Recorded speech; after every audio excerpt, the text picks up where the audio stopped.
chambers. And various legislators in the chambers will be able to ask questions to this cabinet secretary.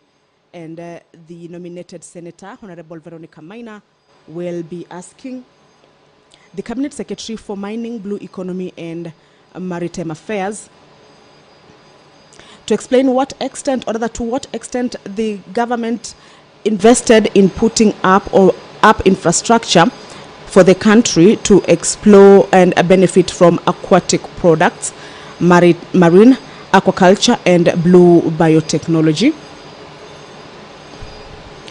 Also, whether the cabinet secretary could provide the number of Kenyan-owned fish vessels registered to operate in the exclusive economic zone, and state the measures put in place to enhance the participation of and investment by local fishermen in the marine exclusive economic zones.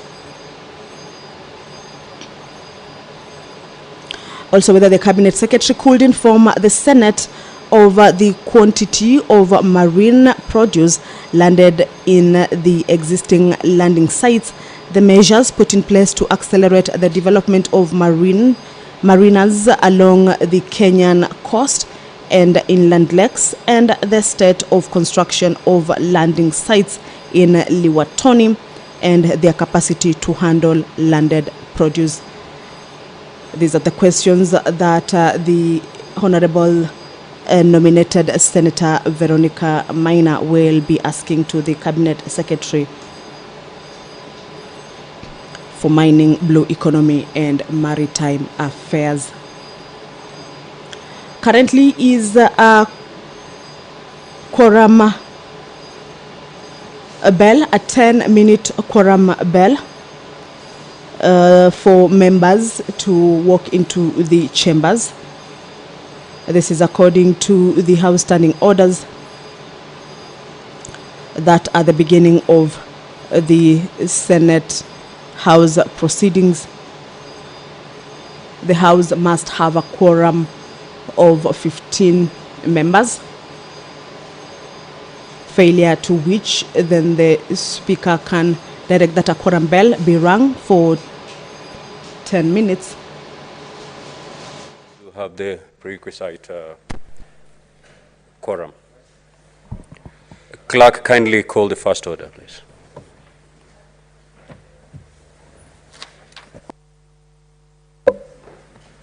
Order number 1, administration of oath. Order number 2, communication from the chair. Order number 3, messages. Order number 4, petitions. Order number 5, papers. Order number 6, notices of motion. Order number 7, questions and statements.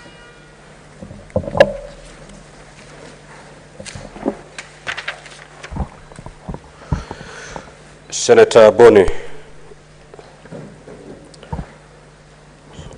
Honorable Senators, allow me to welcome you to this historical and momentous occasion when Cabinet Secretaries are appearing to respond to questions from the representatives of the people for the first time in the Senate. This is, to say the least, history in the making. As we commence this journey, I would like to remind all senators of the guidelines that are issued on the 28th March and on the 25th April 2023 on this process. Honorable Senators, I appeal to you to focus on the bigger picture, which is oversight on behalf of the people and improve governance of our country. I thank you. I shall now proceed to call the senators whose questions have been scheduled for today, starting with the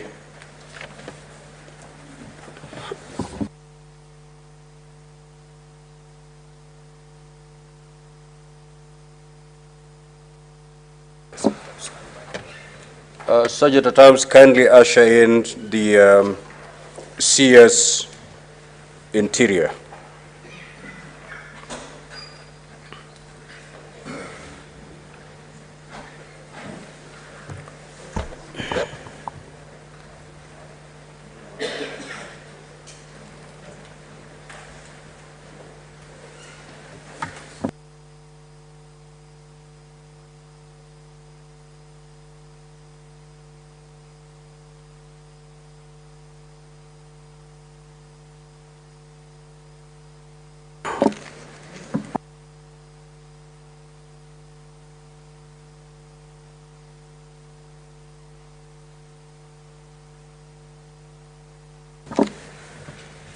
Is the Honorable Senator Lelegwe present? Very well. So be on standby.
The second question will be by the Honorable Senator Fatuma Dulo. Is she present? Good. The third question, again by the Honorable Senator Fatuma Dulo. The fourth question shall be by Senator Veronica Maina. I see she's present. And Senator Veronica Maina has two questions, just like Senator Dulo. So I think we are good to go.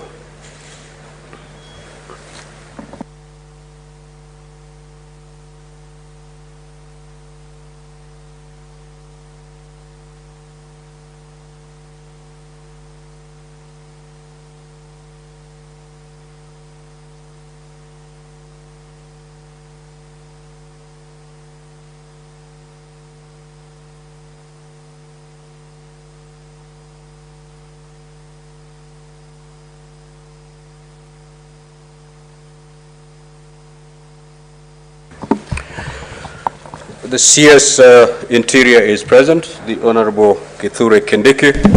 Let me take this opportunity to welcome the Honorable CS. Honorable CS, welcome. Welcome back home.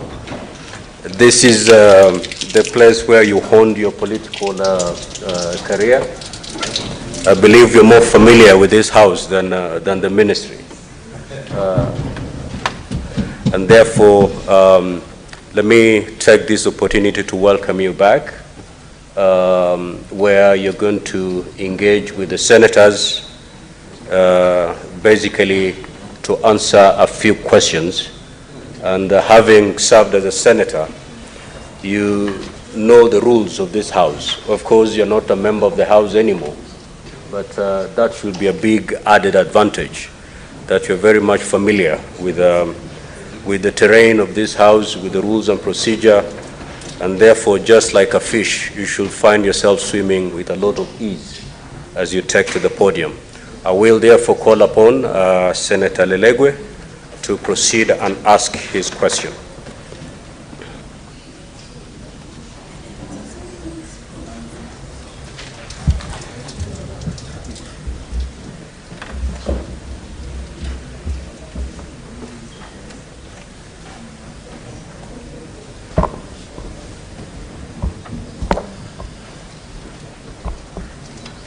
Thank you, Mr. Speaker, sir.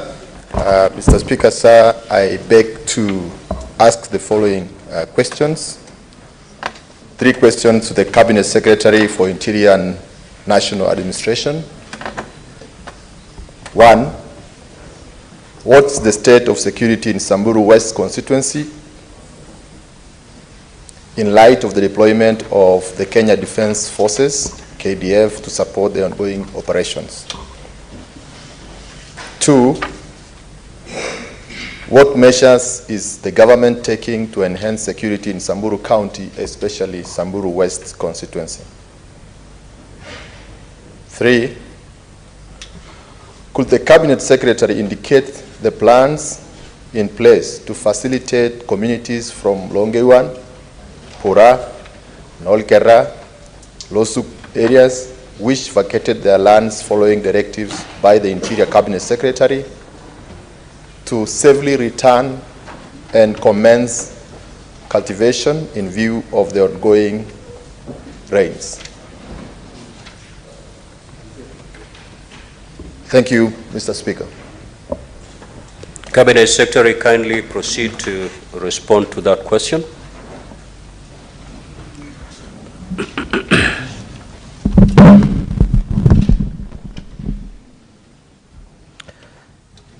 Mr. Speaker, sir, thank you for inviting me. Mr. Speaker, sir, it's a great honor and privilege for me to appear before this House. I have fond memories of the 10 years I spent as a member of this House. I feel honored and gratified to be back. The only disadvantage is I cannot sit at the place where I used to sit. But other than that, I'm good. I'm happy to see old and new colleagues. And Mr. Speaker, I'll do my best to respond to the question raised by the distinguished Senator for Samburu, the Honorable Dr. Lelegwe, as follows. Mr. Speaker, on 13th of February this year, the government of Kenya decided to deploy a joint operation for purposes of restoring normalcy in Samburu and 4 other counties in Northern Rift Valley. Mr. Speaker, sir, this came after serious incidences of breach of peace. And therefore, it was required that the efforts of the National Police Service, which is the organ responsible for internal security, be augmented and supported by the Kenya Defence Forces in accordance to our Constitution. Mr. Speaker, sir, the government had 2 options. One, to deploy the KDF to support the National Police Service pursuant to Article 241 3B, whereby the National Police Service is still in charge and leads the operation, but gets support from the KDF, that support being defined in the operational order agreed upon between the Inspector General of the National Police Service and the Chief of the Defence Forces. The second option which was available was to apply Article 241 3C, where the police would cede the way and allow the military to move in, restore peace and order, and retreat back and allow the police to continue after the operation. It was decided to apply 241(3)(b) first, because the architecture of the Constitution, Mr. Speaker, envisages an escalation of measures where the government intends to bring in the KDF. The intention of the framers of the Constitution is first to escalate the deployment gradually. If the police require the KDF input, then that input comes under paragraph B, and if there is need to escalate it to paragraph C, then that would come as a consequence later on. And that's why we took that approach. Mr. Speaker, sir, the status of security in Samburu County since the deployment of the military to assist the police has improved tremendously. The situation has improved from what was the case before the operation was declared. Mr. Speaker, sir, we immediately identified certain parts of Samburu County and the other 4 counties which were being used to hold to hold and hide bandits. And we asked members of the public to vacate from those places. And this, for the information of the House, Mr. Speaker, these are not habitual places of residence. In fact, the mischief we were trying to cure is that we had established that after stealing livestock, these bandits would retreat to very remote caves and gorges, which are not places of habitual residence. Hide there, and they could survey or try and track what we had, the rest of our agencies were doing and the rest of the public, and plan further attacks from there. But they had invited what we considered perhaps members of their families.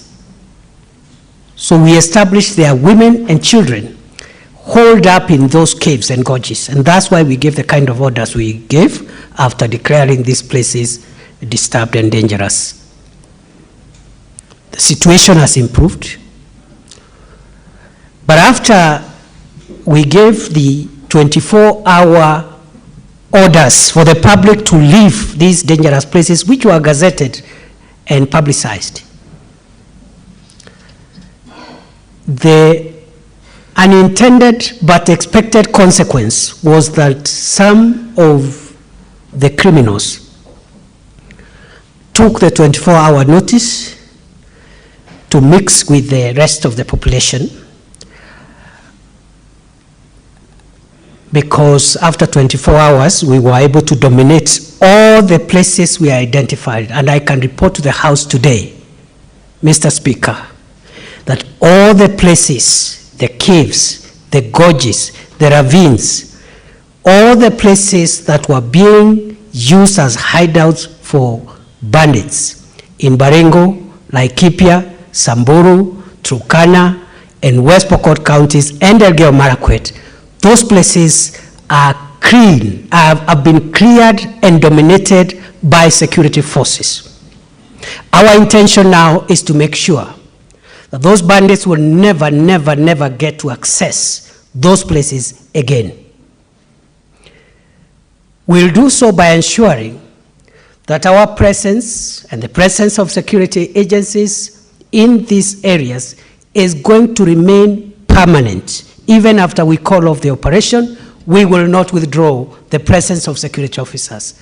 They will dominate those areas and make it impossible for bandits to retreat to the Corcoran Hills in Baringo, Tandare Valley, the Pura Valley, Maraso Escarpment, and all the gorges and caves that were identified.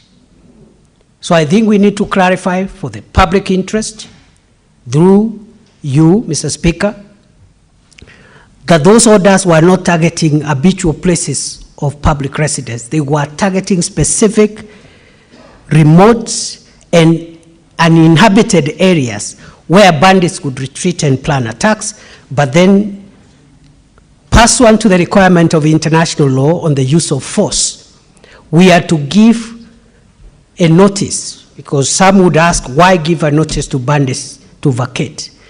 The target was not on bandits. In fact, we did not expect them to vacate. We did not expect them to vacate because these bandits had grown horns and were full of impunity and theatrics. That notice was intended at the general public.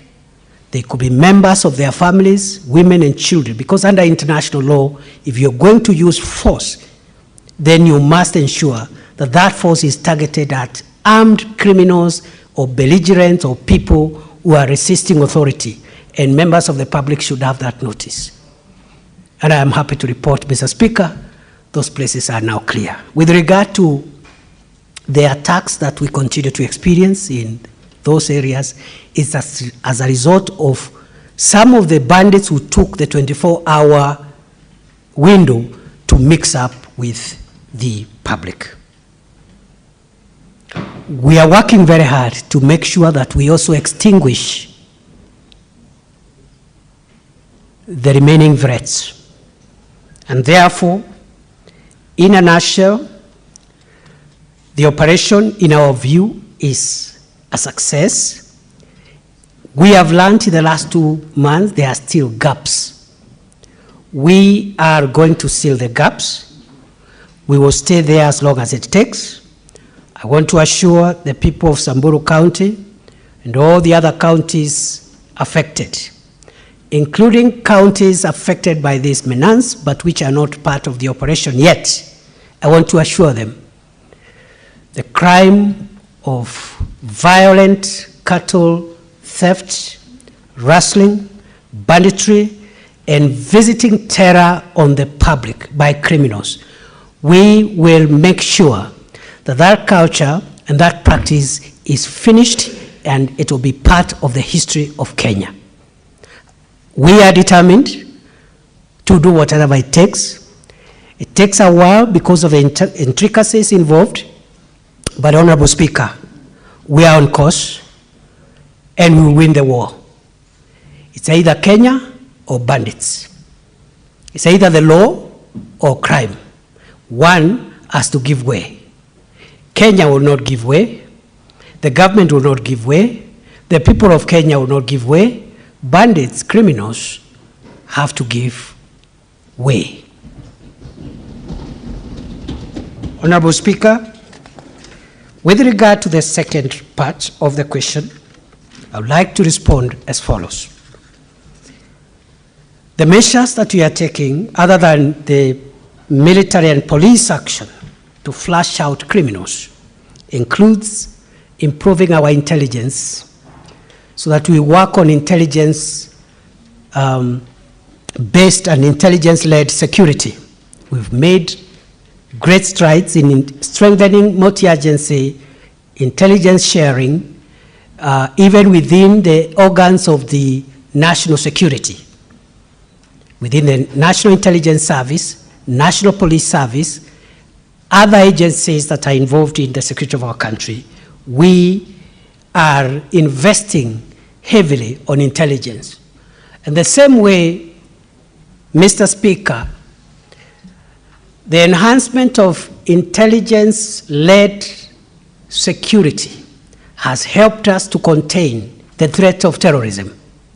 I am convinced beyond doubt that Kenya will win against bandits through intelligence-led security operations. Number two, we have deployed and enhanced the Special Operation Group, which is one of the formed units of the National Police Service. And Mr. Speaker, for the information of the House,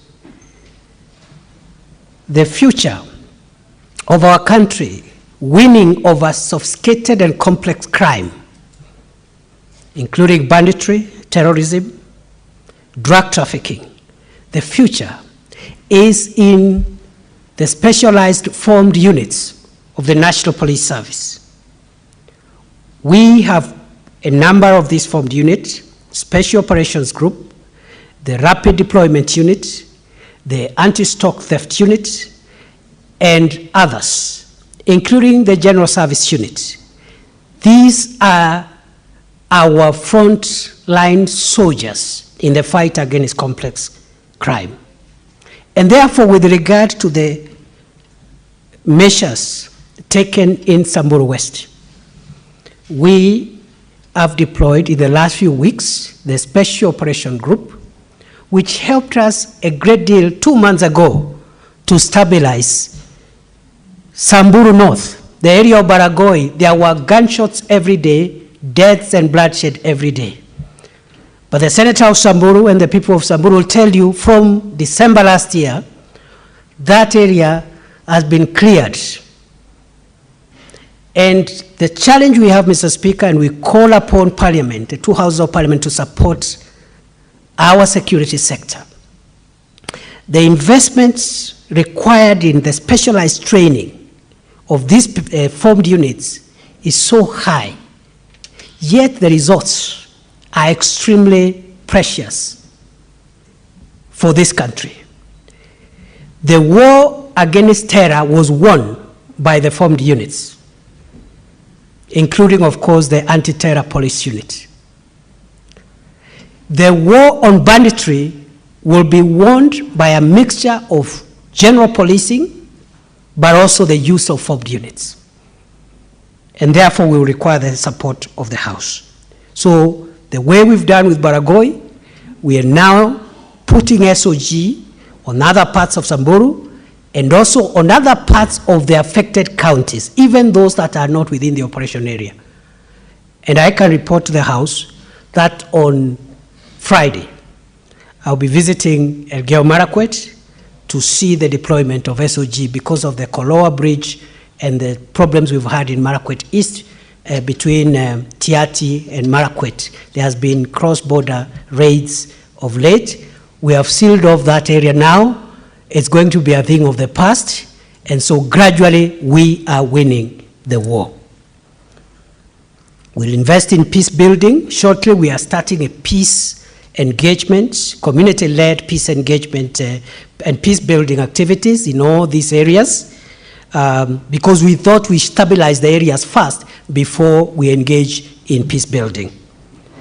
We will also do disarmament, but we've taken our time first to stabilize and silence the guns. We must disarm the public. Mr. Speaker, I want to assure the nation through this House, every criminal holding firearms illegally must surrender them. They either surrender the firearm or we will take it by all means possible. And therefore, we will have a disarmament plan. We'll have a radicalization plan because just like terrorism, banditry and cattle rustling has now assumed some radical ideological leanings where the people doing it are no longer doing it for culture. They are not just doing it for money. It's beyond enterprise. It's beyond culture. Increasingly, there is an ideology by those criminals that you can actually harass the public and take their property and kill them and terrorize and look important. And I want to assure the people of Kenya, we will defeat bandits. I don't know how it will take, but we'll defeat them, and banditry will be part of Kenyan history.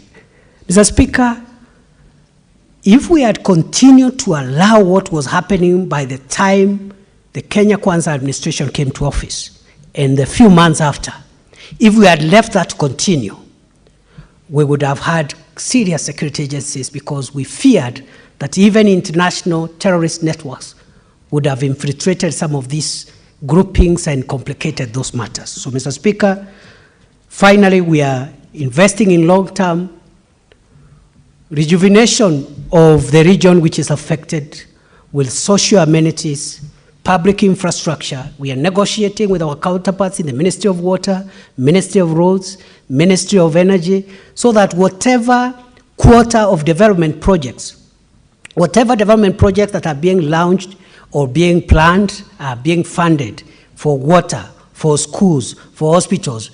We are requesting for security reasons to get an enhanced quota, an enhanced package for those areas so that we open northern part of Kenya, including Samburu, and make sure that these places are also empowered, they are opened up, and I keep on saying, Mr. Speaker, the future of Kenya is in the north. There is land, there are resources, there is potential for investment. If we can silence the guns and make them safe places, the future of Kenya 100 years from now, 200 years from now, is in the north of our country. I have looked at the case studies of different countries. I believe the future of this country is in the almost 3/4 of our country that is facing insecurity. If we can sort out security, that is where the future economic strength of our country will be. The same way California, in the middle of a desert, today is the backbone of the American economy. And many other countries, Australia and other places where desert territories have been turned into economic anchors for the country. Lastly, Honorable Speaker, what plans do I have for our people in Pura, Malaso, and all the other places that could have been displaced as a result of the orders I issued in Malaso on 12th of March 2023, the vacation orders? What plans do we have to make sure that they are able to normalize their lives and plant their farms? I had intended to visit that area on Friday. Mr. Speaker, sir, I have brought forward that trip to tomorrow, because on Friday I'll be in Elgeyo Marakwet. And I want to apologize to the leaders, because sometimes we give very short notices when we are traveling to your areas. It is not intentional. Unlike my colleagues in other ministries, our ministry is a ministry run on an emergency basis. We cannot plan. Other people plan where we will be. If it is not Paul Mackenzie, it is the bandits, it is other criminals, and you don't know what they are planning and what harm they'll cause where. So every day you wake up, and depending on the security situation of the country, you determine where to rush. And even as I speak, I'm rushing to Busia today, and I had not planned. So I will be visiting, in answer to the question by the senator, I'll be visiting Samburu County tomorrow afternoon to find out if there are genuine cases of people who are displaced. And from there, I'll announce the measures the government of Kenya will make to make sure that nobody who is an innocent member of the public is disrupted from their daily activities, even as we continue securitizing Samburu and Kenya as a whole. I thank you, Mr. Speaker. Thank you, the Honorable CS of Interior. Honorable CS, I have restrained myself because you are the very first CS to appear before the Senate. However, as you're aware, having served in this Senate, this is a house of rules and procedure. And our rules, more particularly Standing Order 51C5, a CS wishing to respond to a question must file a written response with the Senate 24 hours before they appear on the floor of the Senate. And when appearing before the Senate, of course, as a CS, you're supposed to read verbatim the response that you filed with us.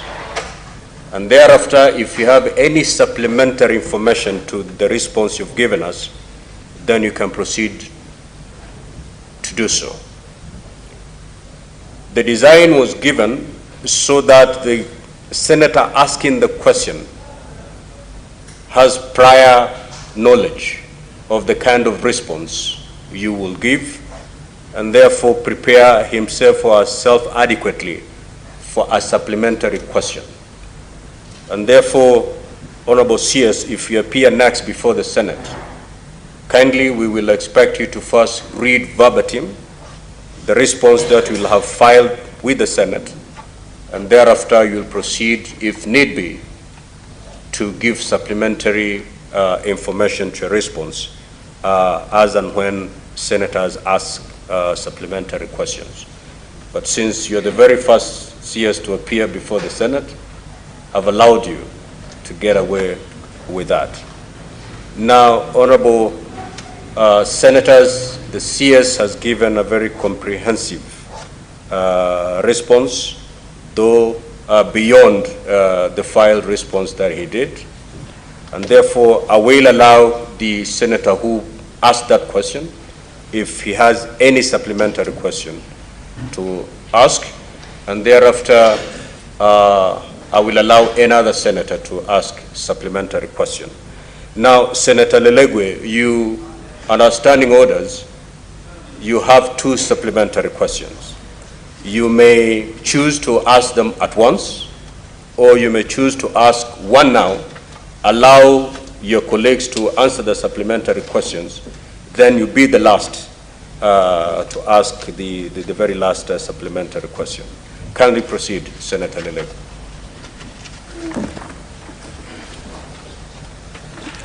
Thank you, Mr. Speaker. I confirm that I have received both the electronic and hard copy of the response by the CS. Of course, late, that is today morning.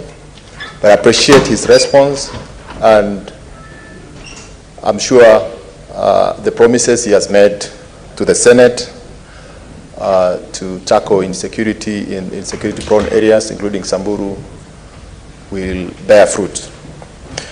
Mr. Speaker, I choose to ask 2 supplementary questions now, and I proceed with one. Since you made the pronouncement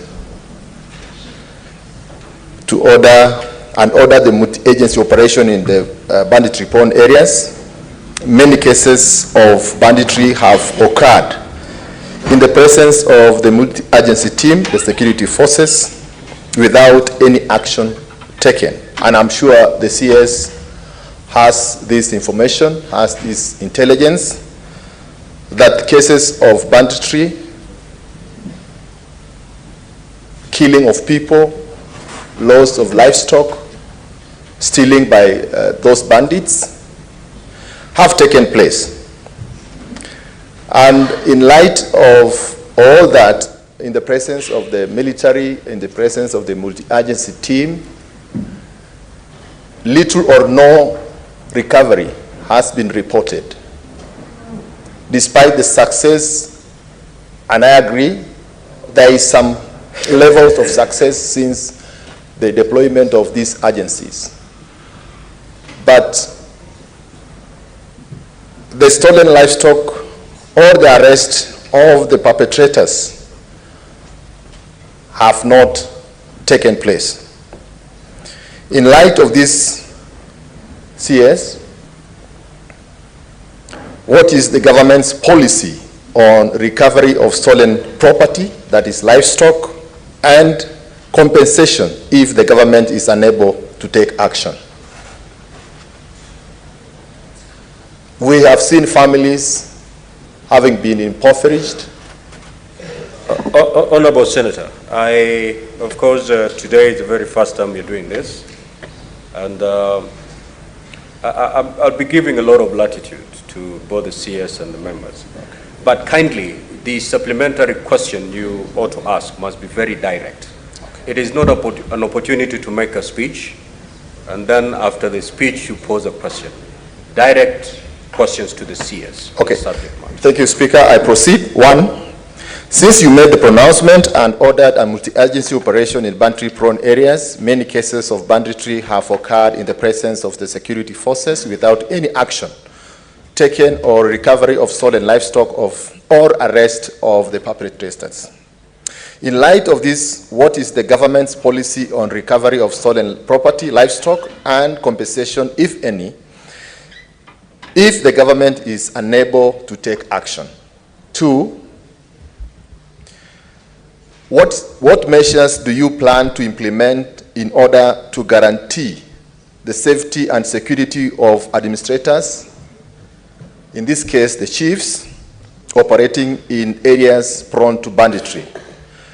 Is the CS considering providing them with training and arms to enhance their security? Thank you, Mr. Speaker. Honorable CS, kindly proceed to respond to the 2 supplementary questions. Thank you, Mr. Speaker. Mr. Speaker, so I'm sorry for veering off the standing orders. I was still in the past. In my previous role as a senator, I am guided. Mr. Speaker, sir, with regard to the supplementary question raised by the distinguished senator for Samburu County, I will reply as follows. That it is true that we have had incidents of banditry even after the deployment of the joint National Police Service and Kenya Defence Forces operation. I've explained why those attacks continue, because of a bit of a mix-up where we could have bandits spread out in villages, and although our officers are on ground, they cannot be deployed to every home. So we are looking for strategies to work around that and make sure that we mop out and finish that problem now that we know where the problem is. Mr. Speaker, we have made tremendous improvement in terms of recoveries of stolen livestock. Before the operation, we had very many livestock stolen which were not being recovered. And we are compiling actually data backwards from August and even the entire of 2022, just to show what this administration has done as compared to previously in terms of recoveries and those kind of action. I am able to report the data we have at the moment is showing marked improvement by this administration in terms of recoveries. We've had recoveries in Laikipia, recoveries in Baringo, recoveries in even in Samburu. And out of the 500 livestock stolen since January, we have recovered 200. 300 are still at large. And the reason is because these criminals, once they steal, they separate the livestock in small groups and disappear. They allocate each other 10, 5, 20, 15. So when you recover, you will hear that 200 goats have been stolen, but it will be shared with 10 each, 20 people, and they go different directions. So when you recover in bits and pieces, and that's part of the reason why we've not had 100% recovery. But again, we are working on how to improve our recovery progress. Finally, the senator has asked about what we are doing to make sure that our officers are trained, the national administration officers are trained and equipped. Right now, pending before the National Security Council is a proposal for a limited issuance of firearms to all chiefs, assistant chiefs, and ACCs in specific areas which are facing harsh insecurities, so that they can support the National Police Service in tracking livestock and also protecting themselves from armed criminals, because they are normally the targets, and we have lost a few already. We've lost a chief in in Samburu, we've lost one in Laikipia. So we are considering a policy shift to provide firearms and also to give them training so that they can help us better serve the people of Kenya. I thank you, Mr. Speaker. Honorable William Cheptumo. And senators, kindly abide by our standing order 51B 3. Thank you, Mr. Speaker. As, the honorable senator asks his supplementary question, for those who have queued here, kindly, as you ask your supplementary question, abide by that particular standing order, 51B 3, so that we move. And Senator, precise, concise, very brief. Mr. Speaker, thank you for giving me a chance to ask some supplementary question. But Mr. CS, around 2016-2017, your ministry gazetted a number of administrative units in various counties in our country. These created new locations, sub-locations, divisions, and some sub-counties. Up to today, those gazetted units have not been activated or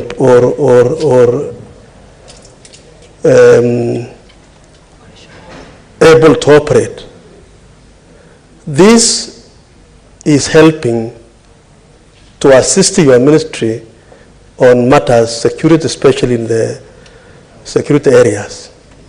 When will you do this, Mr. CS? When will you operationalize the units gazetted by your ministry in 2016, 2017 in various counties? And my county in Baringo, there are several of them, areas you were able to visit last time. Honorable CS, 1 minute. Mr. Speaker, sir, all the gazetted administrative units will be operationalized, but due to budgetary constraints, we have decided to operationalize all the already gazetted areas in phases, in 3 phases, starting this financial year. We will have an objective criteria of identifying which of them goes the first phase, second phase, third phase. That objective criteria includes security challenges faced in that area, like banditry, terrorism, and other complex security issues, illicit drugs and alcohol, and then also regional balance, so that some in one region, another in another region. So we'll have a criteria of making sure that we do starting this June, and that criteria will be made public so that we carry the entire country together. Asante. Thank you. Senator Kamar.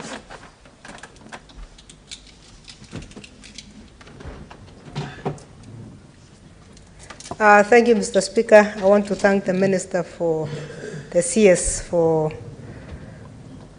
a well-detailed response, which has opened other things for all of us.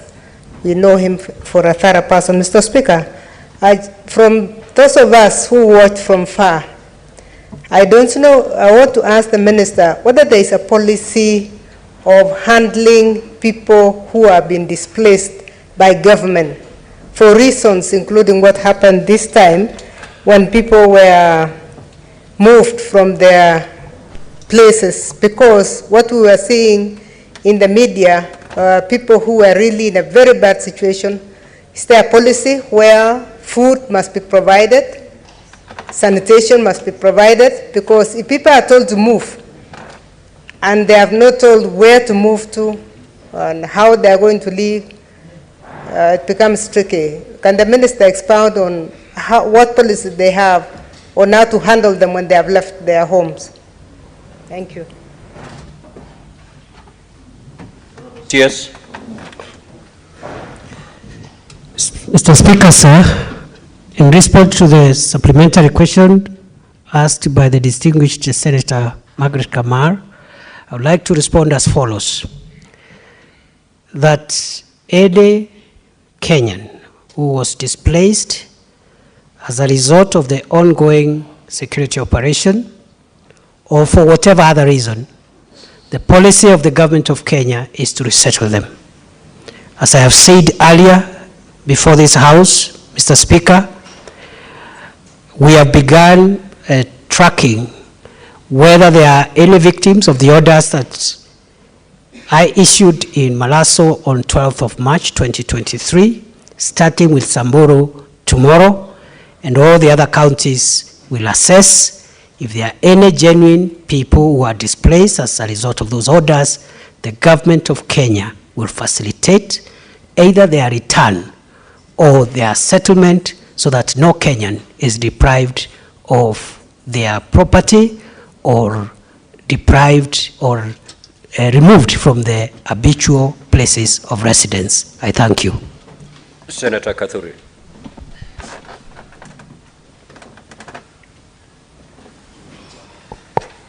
Thank you, Honorable Speaker, for your indulgence. Honorable Speaker, my question is very indirect and almost similar to what has been asked, because I agree that the future of Kenya is the north, but that is the future. So I'm asking what immediate measures is the ministry taking to make sure that that area is considered in a very special way so that that custom of banditry can stop, so that they can start farming and doing other things. What immediate measures is the government taking besides militarization of the region? Thank you, sir. Honorable CS. So, Speaker, sir, in response to the supplementary question raised by the distinguished senator for Meru, I would like to tell the House that the use of force is an immediate, short-term, and painkiller remedy for the problem. And therefore, once we stabilize, we will roll out all the other interventions in terms of socio-economic, infrastructural, and amenity development, peace building as well, and we request the support and cooperation of the elected leaders. And I can report to this House that the ministry has already generated the appropriate framework for the reconstruction of all the affected areas, a Marshall Plan of sorts, as promised by President William RUTO during his campaigns for the presidential election.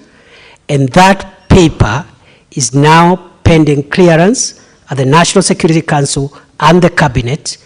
I can assure the nation, through you, Mr. Speaker, that in another 2 months, we'll be able to announce the comprehensive Marshall Plan for permanent solutions so that we don't have these things repeating every year and for us doing the same thing every other year and expecting different results. Thank you, Mr. Speaker. Senator Boni.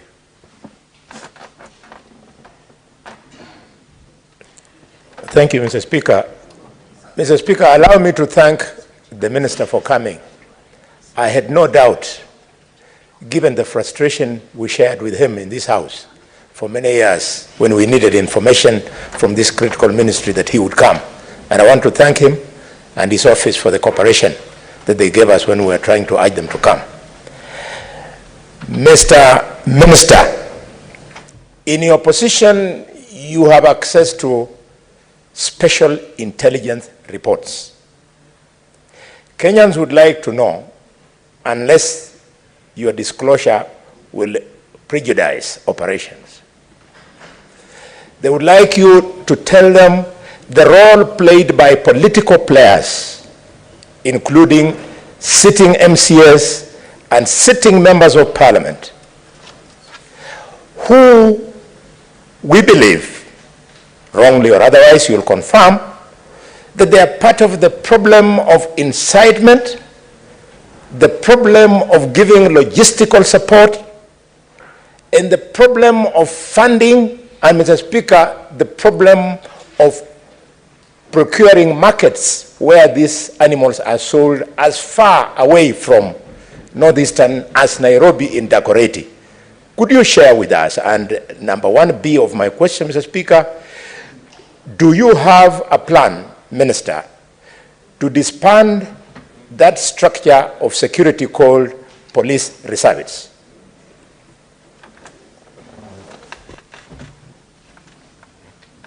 Honorable CS, kindly proceed.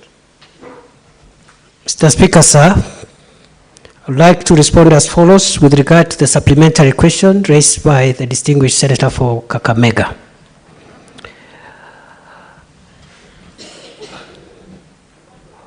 We have made significant progress in tracking and nailing the masterminds of banditry.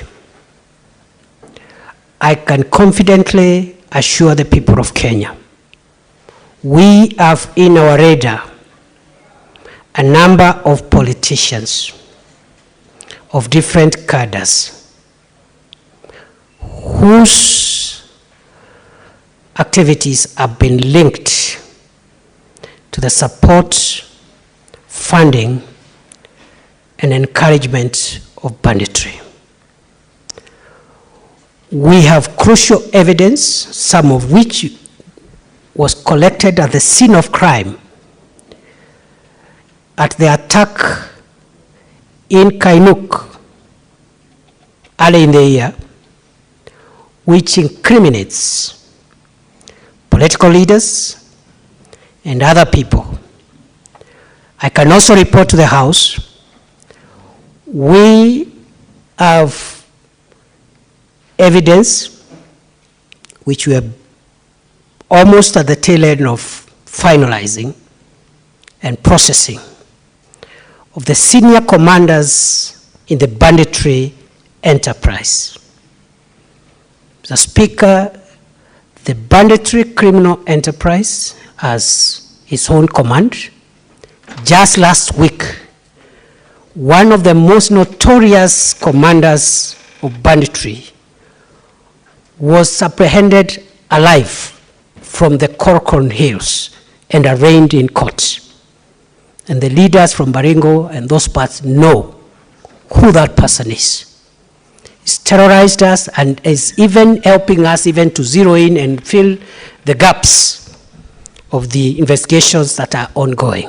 I want to assure the House that very soon we will have high-profile arraignment of the command of bandits, whether they are civilian commanders, politicians, etc. And we want to build a case that will succeed in court. Thank you, Mr. Speaker. Thank you, Honorable CS. Now, Honorable Senators, indeed, I can see quite a number of senators would wish to ask supplementary questions to the Cabinet Secretary. However, we have expended well about 40 minutes on this particular question. If you remember my first communication when we adopted these standing orders, I indeed made it clear to you that we were going to spend at most 20 minutes per question. I want to believe that the CS Interior, this is not his last appearance before us, and any supplementary question, Honorable Senators, you may be having, I believe we'll still find an appropriate opportunity to be answered by the CS. And therefore, I'm afraid to say that we will. Honorable Senators, the reason I always ask you to read your standing orders is because of, for such reasons. You're raising a point of order on who? There's no senator who is on his feet. And therefore, that is the communication from the chair. Now, Honorable Senators, I've got a communication to make. Senator Kinyua, kindly take your seat. I would like to acknowledge the presence of the Right Honorable Chief Fortune Zephaniah Charumbira, the President of the Pan-African Parliament, in the Speaker's Gallery. The Right Honorable Charumbira is in the country for an official visit to the Parliament of Kenya. He is accompanied by Mr. Daniel Bachuane, an officer from the Pan-African Parliament. Honorable Senators, I have had an opportunity to engage with the Right Honorable Chief Charumbira, and our discussion centered on parliamentary diplomacy and climate change. These are pertinent issues affecting African region as a whole, with respect to food security, conflict resolution, and resource management, and are high on the agenda of the Pan-African Parliament. We also had a discussion on the upcoming Heads of State Summit in the month of May 2023 in South Africa. Honorable Senators, in our usual tradition of receiving and welcoming visitors to Parliament, I extend a warm welcome to the Right Honorable Chief Fortune Zephaniah Charumbira, and on behalf of the Senate and on my own behalf, wish him a fruitful visit. I will call upon the Senator for Tana River, the Honorable Mungatana, to make very brief welcoming remarks. Thank you, Mr. Speaker. Mr. Speaker, we want to join you as part of the Kenya delegation, which is comprised of myself, the Honorable Professor Kamar, the Honorable Member for the National Assembly, Honorable Mukami, the Honorable Majimbo Kalasinga, the Honorable Esther Passaris, to welcome the President of the Parliament, which is resident in South Africa. Mr. Speaker, this President has been very effective in terms of supporting the agenda for the continent. Mr. Speaker, that Parliament has been transformed from the chaos that it used to be before to a platform for exposition of the agenda of Pan-Africanism. Mr. Speaker, we credit him for the work that he has done since his election as President of the Pan-African Parliament. Mr. Speaker, we from Kenya have been pushing and continue to push that Kiswahili be made a major language at the continental level.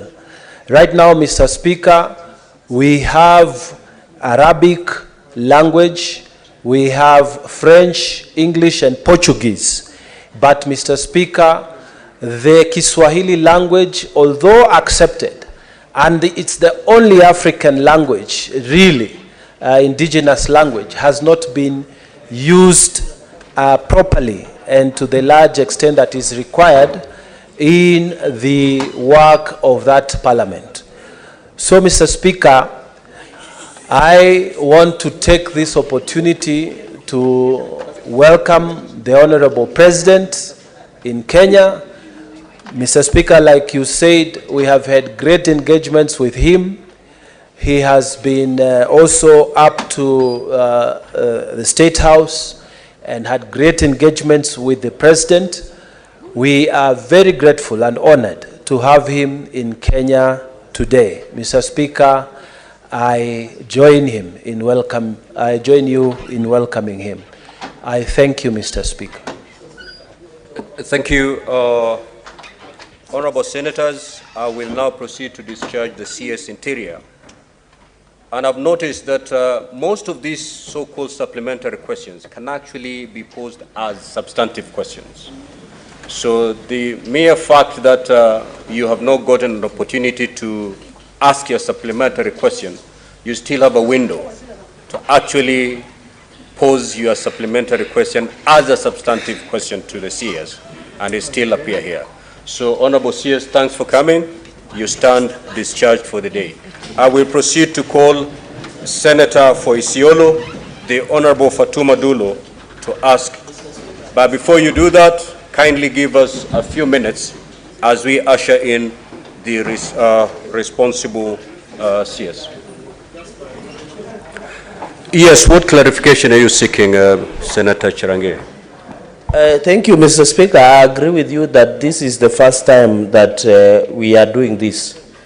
Mr. Speaker, I don't know, maybe through SBC or your office, understanding order number one, Mr. Speaker, you should have at least allowed us to ask. I know that is behind us, but the point I'm trying to make, Speaker, understanding order number one, I wish the Senate Business Committee, especially when the Minister of Interior is appearing, Minister of Finance, Minister of Health, is it possible to schedule them only during one session? For example, like between, we have amended from 9:30 to 12:30, Mr. Speaker, because security is everything. You and me agree. There is a lot that goes on from the village level to the highest level, Mr. Speaker, and I know the next time, even if some of these questions, Mr. Speaker, as you have noted, that it could be substantive, but again, it could be overtaken by events.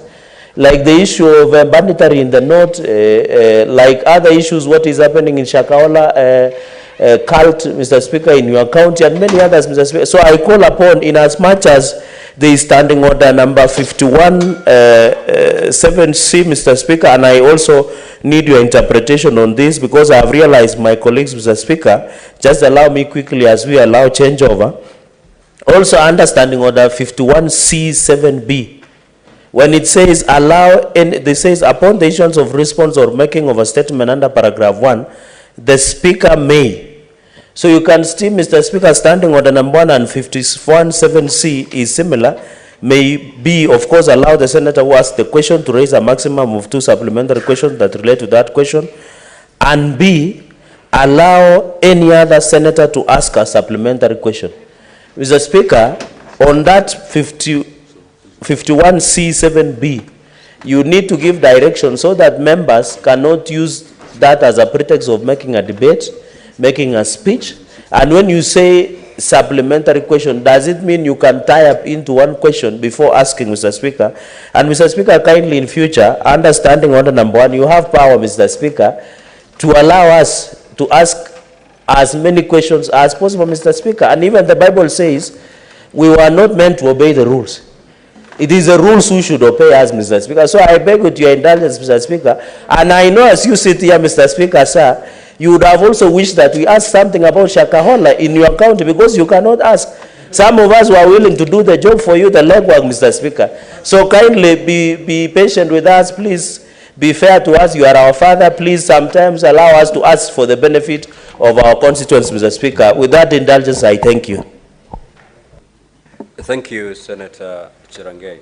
Indeed, this is the first session we're having on these newly introduced standing orders. And going forward, of course, we are learning and looking at the weight and the interest that is normally generated whenever the CS Interior appears either before the National Assembly or the Senate. I believe as we sit in SBC, we'll take on board the very valid concerns that you've raised, that maybe whenever the CS Interior is appearing, we do not have any other CSs appearing on that particular day, so that we can give ample time to senators to ask as many supplementary questions as possible. But I believe it's a learning process. Once we retire as SBC, these are the things we're going to put together, looking at the experience we've had today. How do we then get better going forward? And I believe the next session should be much better than the one we are just having. But indeed, it is a valid concern that you've raised, and we're going to take it on board once we retire as SBC. Is the CS Lands present? Senator Fatuma Dulo, kindly proceed to ask your question. Thank you, Mr. Speaker, and I thank you. I thank also the CS for lands. Mr. Speaker, let me confirm to this House, this is the second time that I'm actually pursuing this matter. The first time I brought a question to the floor of the House, and NLC completely refused to respond to the issues I have raised. And that is why I'm repeating the question, because my people's rights is being violated. Number two, Mr. Speaker, I don't know whether you can allow me to ask the question plus supplementary so that I'm done with the question. Let us abide by our standing orders. Just ask the question. Okay. Let the CS respond, and then you shall rise to ask your supplementary question. Okay. Thank you, Mr. Speaker. Sir, I beg to ask the Cabinet Secretary for Lands, Public Works, Housing and Urban Development. Could the Cabinet Secretary state the reason for the disparity in compensation between residents of Nuno, Madogashi and Isiolo affected by the African Gateway project, and further provide the criteria used in determining the compensation figures? Number two, what are the measures put in place by the government to ensure equitable compensation to the affected residents in both areas? Can I confirm to this House that I have not gone through the response I've just received this morning? I thank you.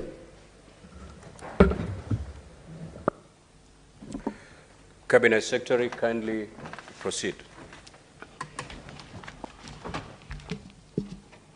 Thank you very much, Mr. Speaker, for giving me this chance to appear before this August House, and also appreciate the question from Honorable Senator Fatuma Dulo. Mr. Speaker,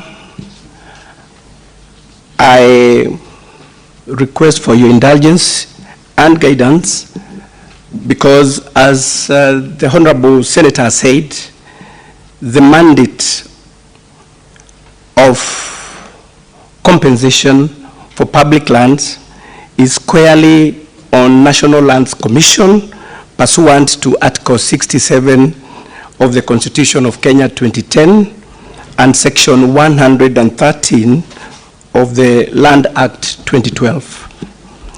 Mr. Speaker, after receiving this question, I forwarded the matter to the National Lands Commission via the letter dated 20th April 2023, and it's annexed, it's marked as Annexure 2, and I received a report which is attached as Annexure 2. Honorable Speaker, this matter was executed by the National Lands Commission, which is an independent institution.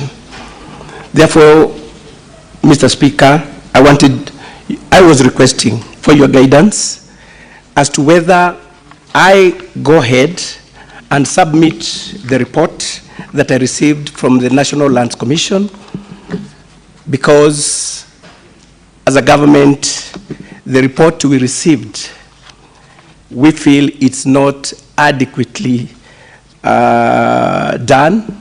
Therefore, Mr. Speaker, if I'm allowed, I would request that you give guidance to this, whether I go ahead and give and submit the report that I received from the National Lands Commission.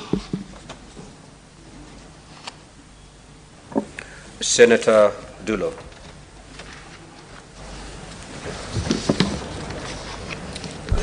Mr. Speaker, let me take this opportunity to thank the CS. Mr. Speaker, I'm really heartened because NLC is a government department, is squarely under Ministry of Lands. And as the minister has said, we have even had a sitting with the commissioners and the chair. We have even gone round as leaders of Isiolo to look at this matter. But clearly, the chair and the commissioners are evading the issues of Isiolo County. I don't mind the CS submitting the report that he received from NLC, but I will appeal to this House. The only way that Isiolo people can receive justice, let the Committee of Lands or Roads go on the ground, Mr. Speaker, so that Isiolo people can actually get justice as far as this compensation is concerned. Mr. Speaker. Senator Fatuma, just Yes, what is your point of order, Senator Mandago? Mr. Speaker, I rise on standing order number 105 on the statement of fact.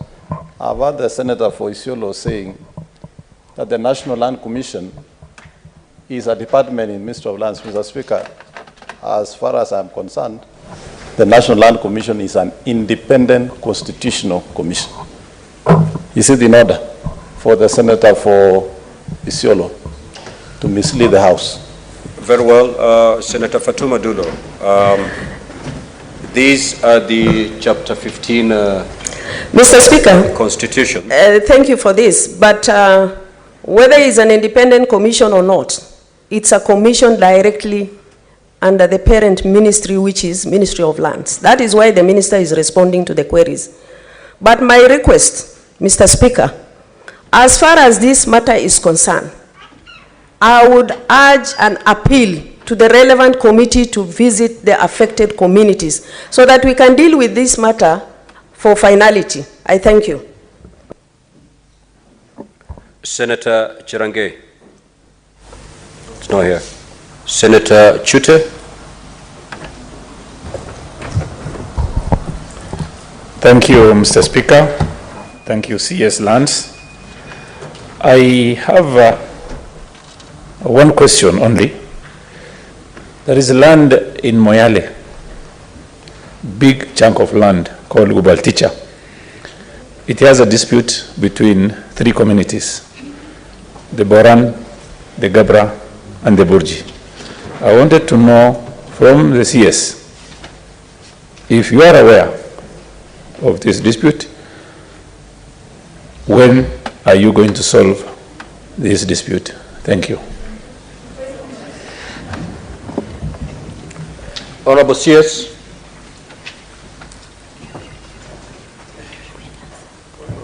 What is the point of order, Senator Boni? Mr. Speaker, I'm lost.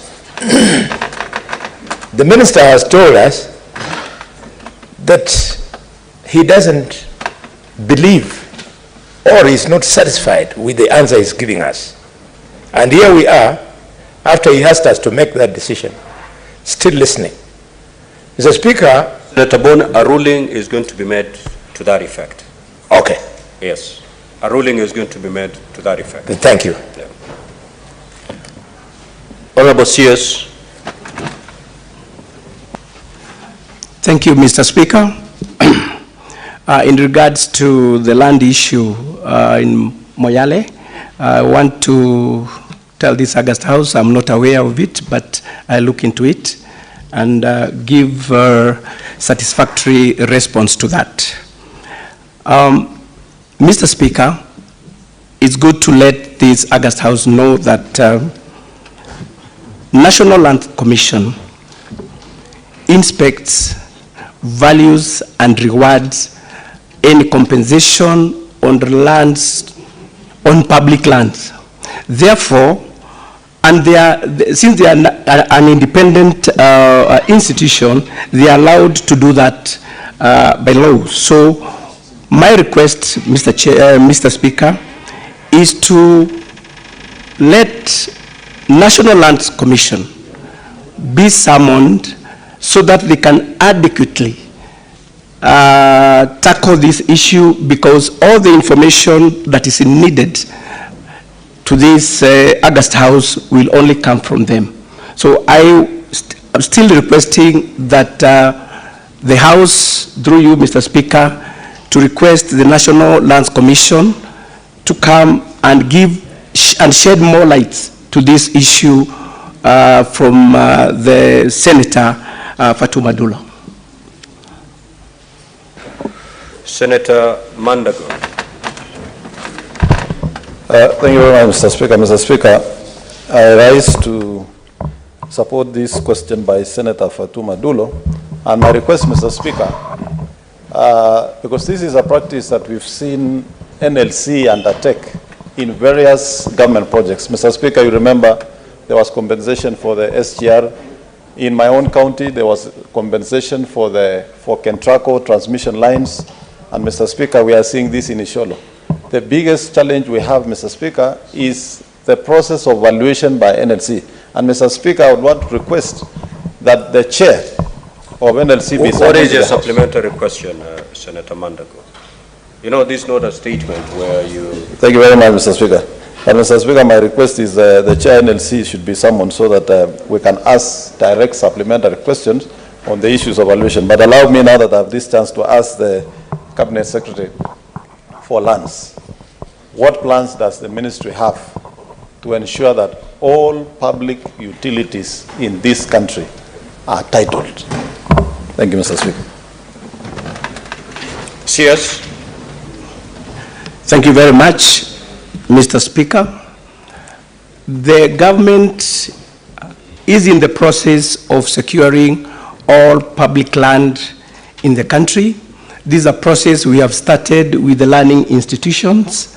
That's our universities, our technical colleges, schools, and this was prompted by the grabbing that has been rampant in our public institutions. So, Mr. Speaker, as a ministry, we are working hard to make sure that all public land is secured through titling, and we are doing that through the National Titling Program. Mr. Speaker, the question of land compensation and valuation is done by that independent commission. Therefore, Mr. Speaker, we would request as a government to detach the two processes, so that we are able as a ministry to supervise and know where there is over valuation and undervaluation. And I totally agree with the senator who has brought up this question, that we require the National Lands Commission to come and shed more light to this. Thank you. Honorable CS, you had two questions to respond to. You attempted to respond question A. Yes. Can you proceed to respond to question B? Thank you very much, Mr. Speaker. As a government, we are preparing a national lands value index. Mr. Speaker, so far we've managed to do land value index to 22 counties, and the remaining 25 counties, the process is ongoing, and Isiolo is one of them.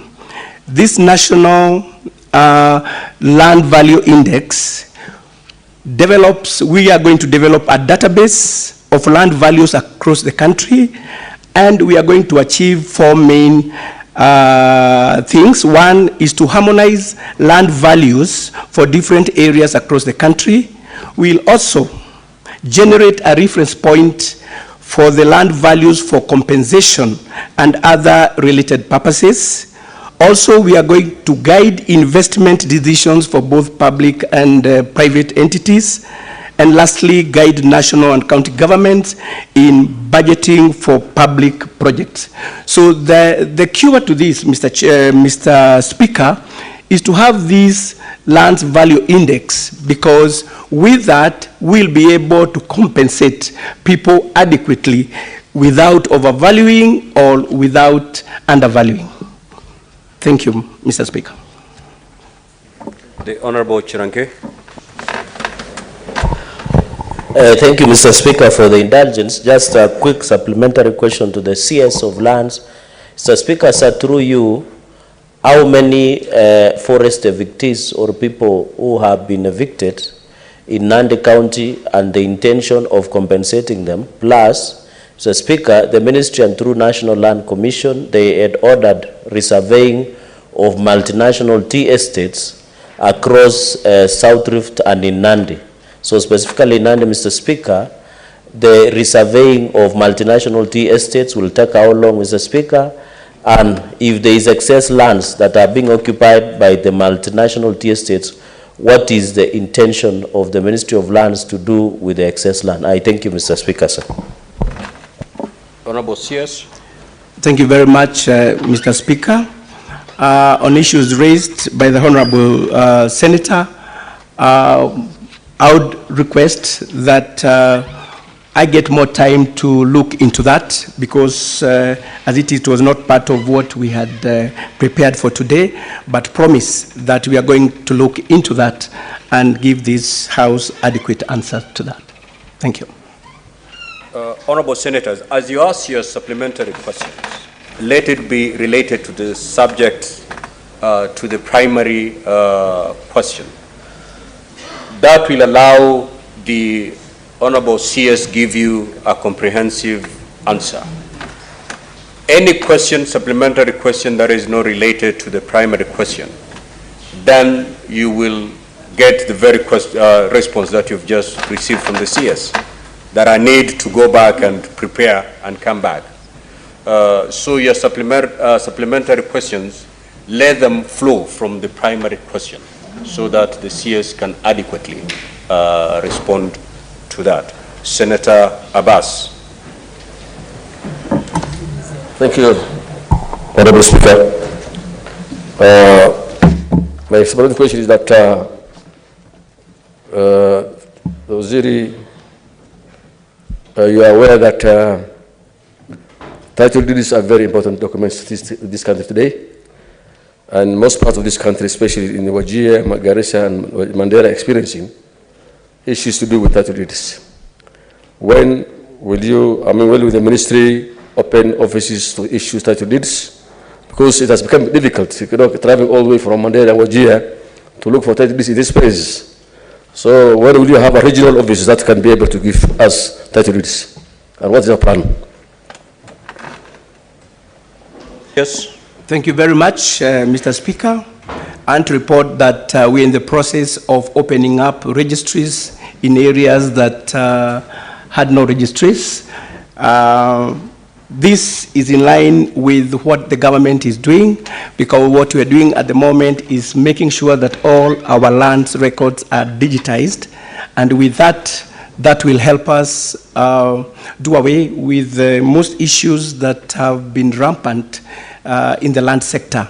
So we are going to bring these services closer to wananchi, and soon we'll be having, we are going to open registries in areas that had none, and that will make sure that that problem of acquiring titles and other land documents will be availed in time. Thank you. Senator Manzo.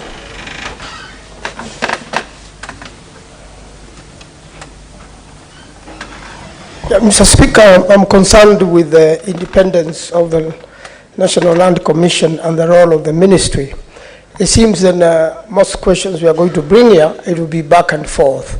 I would like the Honorable Minister to clarify to what extent, as much as the National Land Commission is independent with its technical work, to what extent then are you able to advise or even control the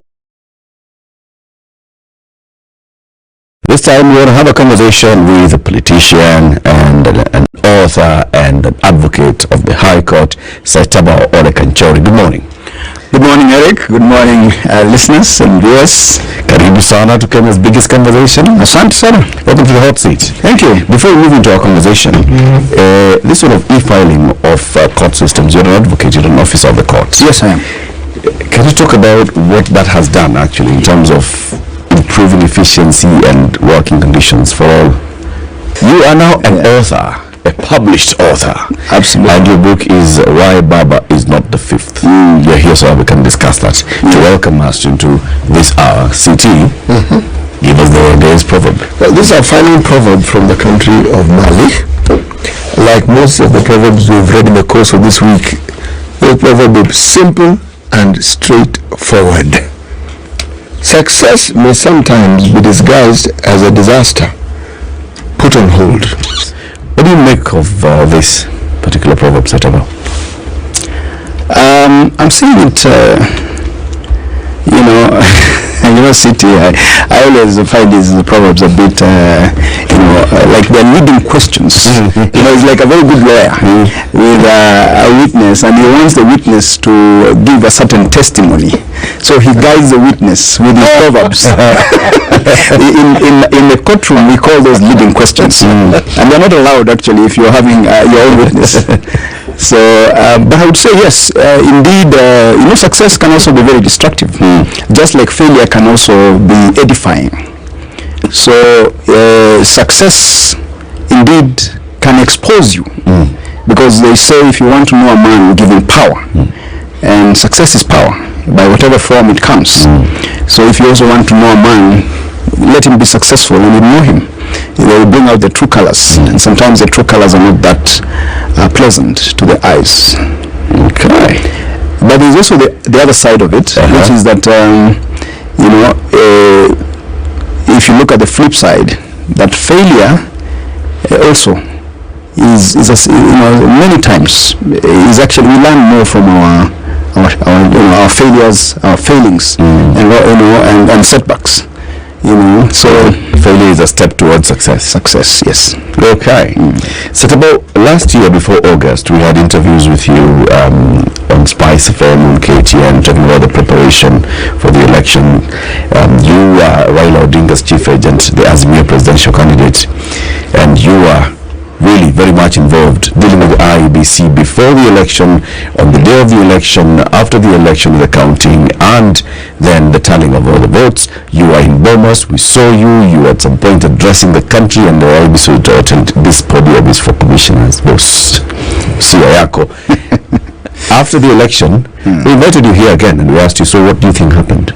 And give us a bit of what happened. Now you've put it all together into a book, and I see you've brought some copies. Yes, I have a copy for you. I will sign it for you. Yes, meanwhile, yes, I can share with City, and also this is City's copy. Thank you very much, sir. And this is Lou's copy, so you know she's not here today, but I'm sure we'll give it to her. This is actually City. This was yours. I was just about to sign it. Okay, this is Lou's, but you can. I'll sign it. We'll give it to her next. Very good. Yeah. So here's the book, Baba the Fifth. Why Baba is not the fifth? Why Baba is not the fifth? You see, you've got to see the fine print. Yeah. So you see, the art in the title of the book. Is when you see it, you read Baba the Fifth, but the story is why Baba is not the fifth. The reason for that is really, you know, writing is a work of art. City, I know you know that, and you know that title has is twofold. One, it gives a story, but also it talks about Baba the Fifth. There is no